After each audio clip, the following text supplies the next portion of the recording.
This is Rohan. Take that, take that, take that, take that, take that, nigga. I'm noticing. What's going on? This is 9-5 Yoshi, and I'm back with another review. Tonight, we definitely have to talk about the new movie that just came out, Black Adam. Black Adam starring The Rock, The Rock Johnson, and it also had other cast members such as Sarah Shahi, who plays Isis, Noah Centineo, who plays Atom Smasher, Pierce Brosnan, who plays Dr. Fate, and I'll mention one more, Aldous Hodge, who plays Hawkman. And during this movie, there were a lot of things to take note of. One, it was set in the Middle East through a lot of it. A lot of it was set in the Middle East area. The one dope thing about this movie was how they waited a really long time before they revealed The Rock's face. Even though everyone who went to go see the movie knows that, The Rock is playing Black Adam, it just was really tight, in my opinion, how they decided that they were going to wait a good amount of time before they show The Rock's face in superhero costume to the masses. So I thought that was really dope how they used that as a suspense thing. It's like, you're getting to see The Rock play a superhero. So they played on that. I also wanted to make note of the amount of fighting that was in this movie.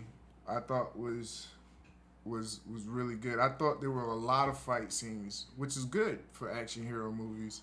But I think there's a lot of action hero movies that try to get around the fighting scenes part, and just make it more jokey. We'll give you a little bit here and there, but this was not one of those movies.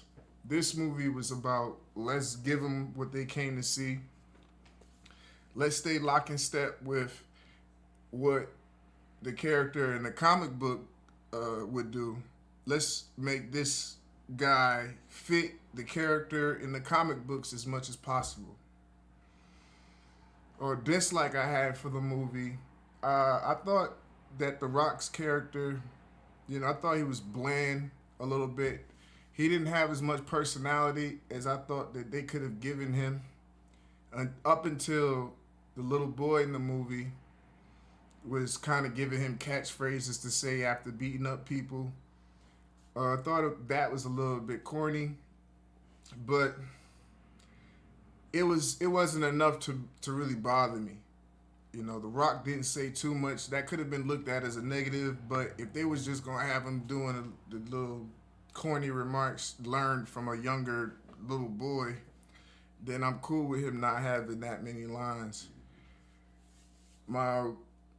The best part of this movie to me was the dynamic that The Rock had with the character Hawkman, played by Aldous Hodge, and he's a really good actor. But in this movie, he swore up and down he could beat The Rock or Black Adam in fisticuffs, whatnot, trying to fly in the air and take on what a lot of people looked at as God within the movie, or a God. And he failed miserably like 3, 4, or 5 times throughout the movie. And that led to my favorite part of it all, them coming together to ultimately defeat the devil that was portrayed in the movie. The devil that was portrayed in the movie, I also wanted to make a big note on that. This character in the movie, red all over, big horns, he obviously was to depict the devil. One thing I thought odd was how they're in an Islamic country, right? They're in the Middle East. They see the devil all of a sudden, from once he put the crown on his head. But no one is praying. No, you don't really see too many people pray, but they just kind of chant and hold up this little sign and they're just hoping and looking at the fight, and then eventually The Rock or Black Adam, does his thing.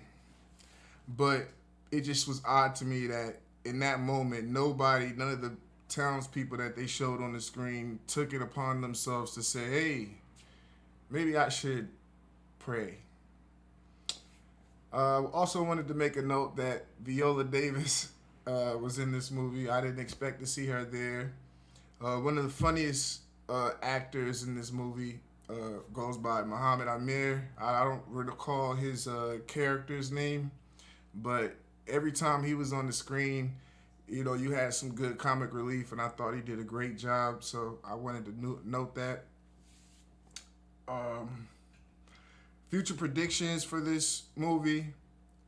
Well, if you stay to the end of the credits, then you know that Superman is probably gonna have a few things to say about Black Adam, and this is because Black Adam, is a murderous dude. When it comes to taking down bad guys or questionably good guys, if you're within his path.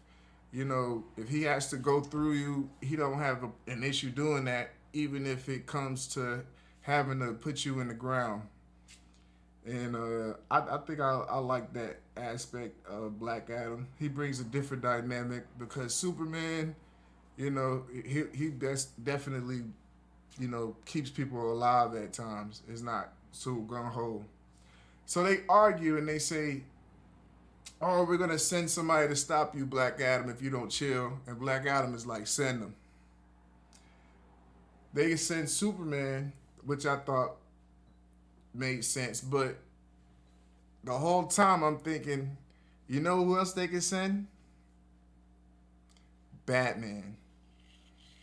They could have sent Batman to fuck them up. But Superman will do. Superman is an okay option, but Batman would have fucked up Black Adam. Batman would have definitely had a good fighting chance, just as much I think as Superman when it comes to dealing with Black Adam. But we'll see. Better or worse than I expected it to be. It was definitely better than I thought the movie was gonna be. Not no shade on The Rock, but when they put these big name actors into superhero movies, you never know what you're getting. But that's it for tonight. This is 9-5 Yoshi. Y'all be sure to like, share, and subscribe. Peace.